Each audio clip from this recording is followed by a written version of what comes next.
The Macedonian Front of World War I, also known as the Salonica Front, was formed as a result of an attempt by the Allied powers to aid Serbia, in the autumn of 1915, against the combined attack of Germany, Austria-Hungary and Bulgaria. The expedition came too late and an insufficient force to prevent the fall of Serbia, and was complicated by the internal political crisis in Greece. Eventually, a stable front was established, running from the Albanian Adriatic coast to the Struma River, pitting a multinational Allied force against the Bulgarian Army, which was at various times bolstered with smaller units from the other Central Powers. The Macedonian Front remained quite stable, despite local actions, until the Great Allied Offensive in September 1918, which resulted in the capitulation of Bulgaria and the liberation of Serbia. Background: following the assassination of the Crown Prince by a Bosnian Serb, Austria-Hungary had attacked Serbia in August 1914 but had failed to overcome Serbian resistance. After the entry of the Ottoman Empire into the war on the side of the Central Powers,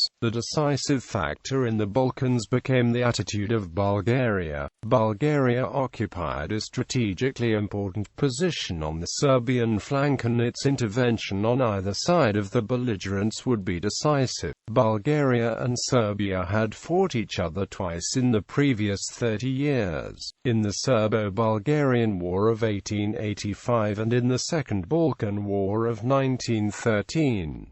Bulgaria had suffered defeat in 1913, and the Bulgarian government and people generally felt that Serbia had stolen land which rightfully belonged to Bulgaria, while the Allies could only offer Bulgaria small territorial concessions from Serbia and neutral Greece. The Central Powers' promises appeared far more enticing, as they offered to cede most of the land which Bulgaria claimed. With the Allied defeats at the Battle of Gallipoli and the Russian defeat at Gorlice now demonstrating the Central Powers' strength, King Ferdinand signed a treaty with Germany, and on September 21, 1915, Bulgaria began mobilizing for war. Triple invasion and the fall of Serbia. After the victory of the Serbian army in the Battle of Kolubara in December 1914, the Serbian front saw a lull until the early autumn of 1915. Under the command of Field Marshal August von Mackensen, the Austro-Hungarian Balkan Army, the German 11th Army and river flotillas on the Danube and the Sava began an offensive on 6 October 1915, the largest offensive against Serbia. By September 1915, despite the extreme sacrifice of the Serbian army, the Austro-Hungarian Balkan Army, having crossed the rivers Sava and Drina, and the German 11th Army, after crossing the Danube, occupied Belgrade, Smederevo, Požarevac and Golubac, creating a wide bridgehead south of the Sava and Danube rivers, and forcing Serbian forces to withdraw to southern Serbia. On 15 October 1915, two Bulgarian armies attacked, overrunning Serbian units, penetrating into the valley of the South Mirava River near Vranja up to the 22nd of October 1915. The Bulgarian forces occupied Kumanovo, Stip, and Skopje, and prevented the withdrawal of the Serbian army to the Greek border and Thessaloniki. For a year, the Allies had repeatedly promised to send serious military forces to Serbia, while nothing had materialized. But with Bulgaria's mobilization to its south, the situation for Serbia became desperate. The developments finally forced the French and the British to decide upon sending a small expedition force of 2 divisions to help Serbia. But even these arrived too late in the Greek port of Thessaloniki to have any impact in the operations. The main reason for the delay was the lack of available Allied forces due to the critical situation in the Western Front. The Entente used Greek neutrality as an excuse, although they could have used the Albanian coast for a rapid diplomatic deployment of reinforcements and equipment during the first 14 months of the war. The Entente also delayed due to protracted secret negotiations aiming at bringing Bulgaria into the Allied camp, which event would have alleviated Serbia's need for Franco-British help. In the event, the lack of Allied support sealed the fate of the Serbian army. Against Serbia, the Central Powers marshaled the Bulgarian Army, a German army, and an Austro-Hungarian army, all under the command of Field Marshal Mackensen. The Germans and Austro-Hungarians began their attack on October 7 with a massive artillery barrage, followed by attacks across the rivers. Then, on the 11th, the Bulgarian army attacked from two directions, one from the north of Bulgaria towards Nis, the other from the south towards Skopje. The Bulgarian army rapidly broke through the weaker Serbian forces which tried to block its advance. With the Bulgarian breakthrough, the Serbian position became hopeless. The main army in the north faced either encirclement and enforced surrender, or retreat. Marshal Butnik ordered a full Serbian retreat, southwards and westwards through Montenegro and into Albania. The Serbs faced great difficulties, terrible weather, poor roads, and the need for the army to help the tens of thousands of civilians who retreated with them. Only c. 125,000 Serbian soldiers reached the Adriatic coast and embarked on Italian transport ships that carried the army to Corfu and other Greek islands. Before it traveled on to Thessaloniki, Marshal Butnik had to be carried during the whole retreat. He died just over a year later in a French hospital. The French and British divisions marched north from Thessaloniki in October 1915 under the joint command of French General Maurice Sarrail and Irish General Brian Mahon. However, the War Office in London was reluctant to advance too deep into Serbia, so the French divisions advanced on their own up the Vardar River. This advance gave some limited help to the retreating Serbian army, as the Bulgarians had to concentrate larger forces on the southern flank to deal with the threat, which led to the Battle of Krvolac. By the end of November, General Sarrail had to retreat in the face of massive Bulgarian assaults on his positions. During his retreat, the British at Kostourino were also forced to retreat.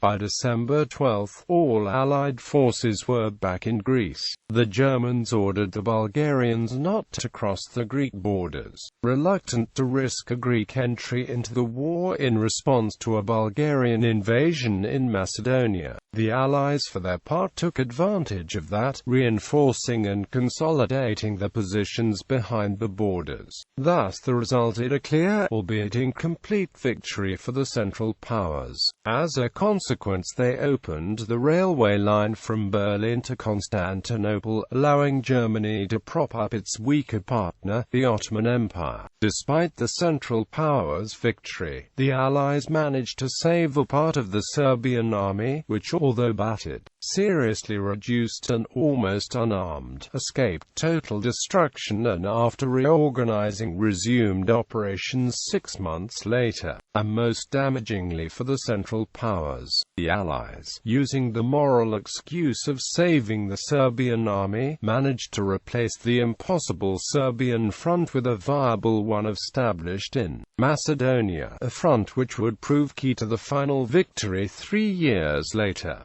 Establishment of the Macedonian Front. On January 5, 1916, the Austro-Hungarian army attacked Serbia's ally Montenegro. The small Montenegrin army offered strong resistance in the Battle of Mokovac, which greatly helped the withdrawal of the Serbian army, but soon faced impossible odds and was compelled to surrender on January 25. The Austro-Hungarians advanced down the coast of the Adriatic Sea into Italian-controlled Albania. By the end of the winter, the small Italian army in Albania had been forced out of nearly the whole country. At this point, with the war in the Balkans almost lost, the British General Staff wanted to withdraw all British troops from Greece, but the French government protested strongly and the troops remained. The Allied armies entrenched around Thessaloniki, which became a huge fortified camp, earning themselves the mocking nickname, the Gardeners of Salonica. The Serbian army, after rest and refit on Corfu, was transported by the French to the Macedonian Front. In the meantime, the political situation in Greece was confused. Officially, Greece was neutral, but King Constantine I was pro-German, while Prime Minister Eleftherios Venizelos was pro-Allied. Venizelos invited the Entente into Thessaloniki, with knowledge that Romania was about to join the Allied side. General Sarrail began preparations for an attack on the Bulgarian armies facing his forces. The Germans, with excellent intelligence, made plans of their own for a spoiling attack.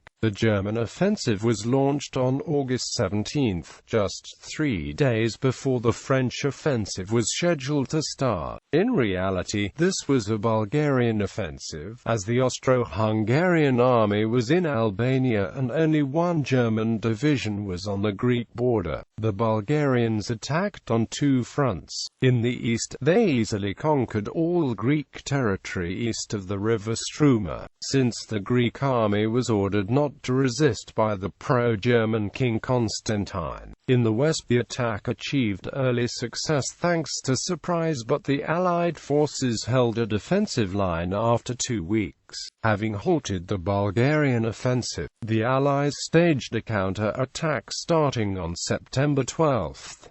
The terrain was rough and the Bulgarians were on the defensive, but the Allied forces made steady gains. Slow advances by the Allies continued throughout October and on into November, even as the weather turned very cold and snow fell on the hills. The Germans sent 2 more divisions to help bolster the Bulgarian army, but by November 19 the French and Serbian army captured Capitulation, the highest peak of Nadze Mountain, and compelled the Central Powers to abandon Bitola to the Entente. c. 60,000 Bulgarians and Germans were killed or captured.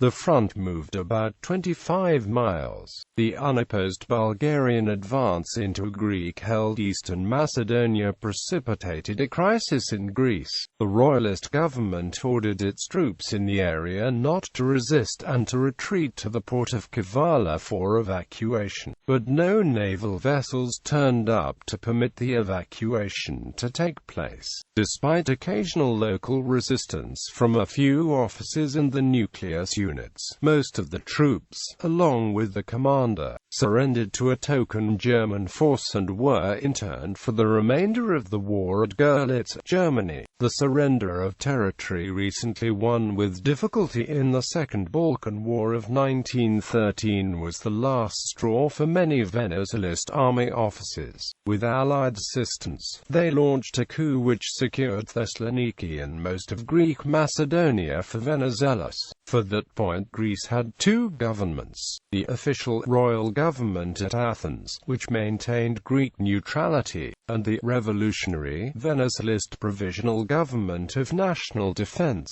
at Thessaloniki. At the same time, the Italians had deployed more forces to Albania, and these new troops managed to push the Austrian corps back through very hilly country south of Lake Ostrovo. 1917. By spring 1917, General Sarrail's Allied Army of the Orient had been reinforced to 24 divisions, 6 French, 6 Serbian, 7 British, 1 Italian, 3 Greek and 2 Russian brigades. An offensive was planned for late April, but the initial attack failed with major losses and the offensive was called off on May 21.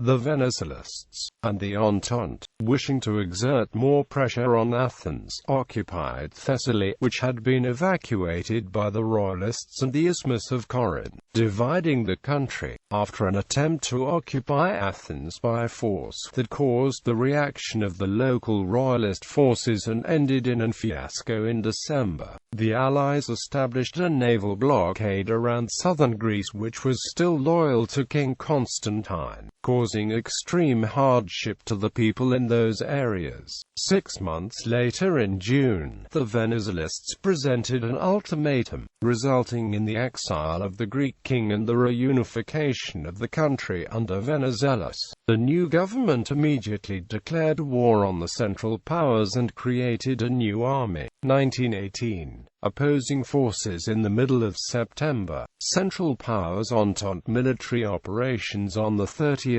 May 1918, the Allies launched an offensive on the heavily fortified Skra salient, commencing the Battle of Skra-Dilegan.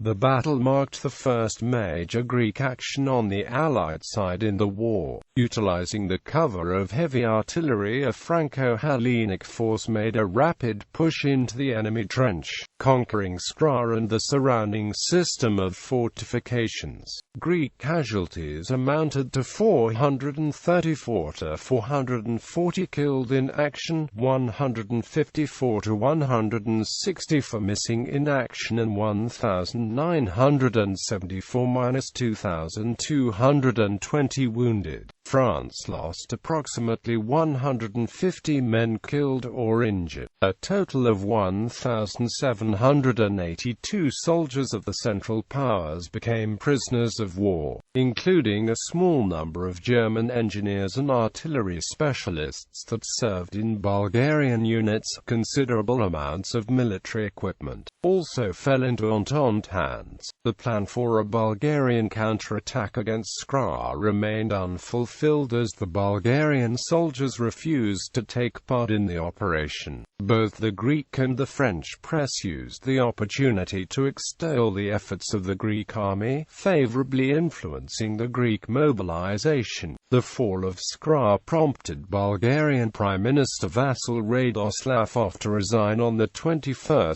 June 1918. Alexander Malinov, who assumed office immediately afterwards, pursued secret negotiations with Britain, offering Bulgaria's exit from the war with the condition that Bulgaria fully retains Eastern Macedonia. However, British Prime Minister David Lloyd George rejected the proposal, assuring the Greek ambassador in London Ioannis Gennadius that Britain would not act against Greek interests. With the German spring offensive threatening France, Guillaumat was recalled to Paris and replaced by General Franchet Desprez. Although Desprez urged an attack on the Bulgarian army, the French government refused to allow an offensive unless all the countries agreed. General Guillaumat, no longer needed in France, traveled from London to Rome, trying to win approval for an attack. Finally, in September, agreement was reached and Desprez was allowed to launch his grand offensive. The Allied forces were now very large, despite the Russians being obliged to cease their participation due to the Treaty of Brest-Litovsk in March 1918.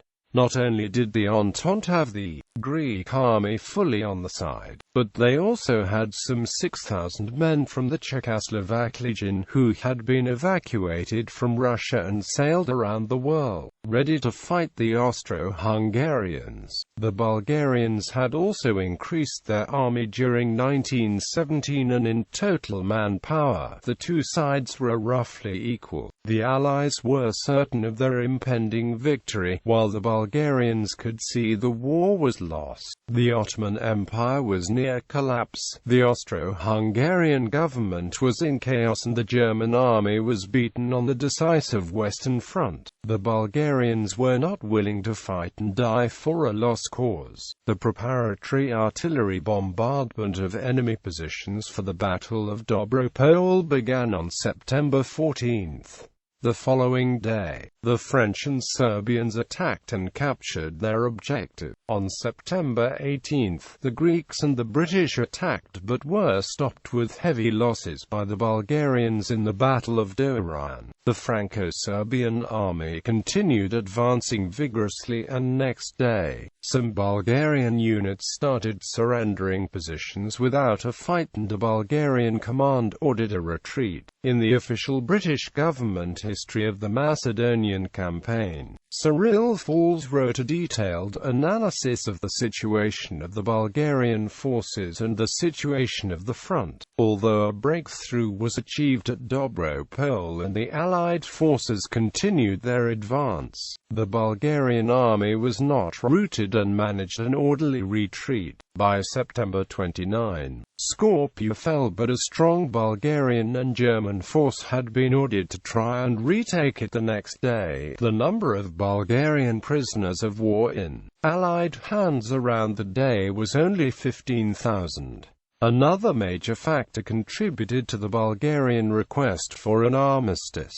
A mass of retreating Bulgarian mutineers had converged on the railway center of Radomir in Bulgaria, just 30 miles from the capital city of Sofia. On September 27, leaders of the Bulgarian Agrarian National Union took control of these troops and proclaimed the overthrow of the monarchy in a Bulgarian Republic. About 4,000–5,000 rebellious troops threatened Sofia the next day. Under those chaotic circumstances, a Bulgarian delegation arrived in Thessaloniki to ask for an armistice. On September 29, the Bulgarians were granted the Armistice of Thessaloniki by General Desperi, ending the war. The Macedonian front was brought to an end at noon on the 30th of September 1918 when the ceasefire came into effect. The soldiers' uprising was finally put down by October 2.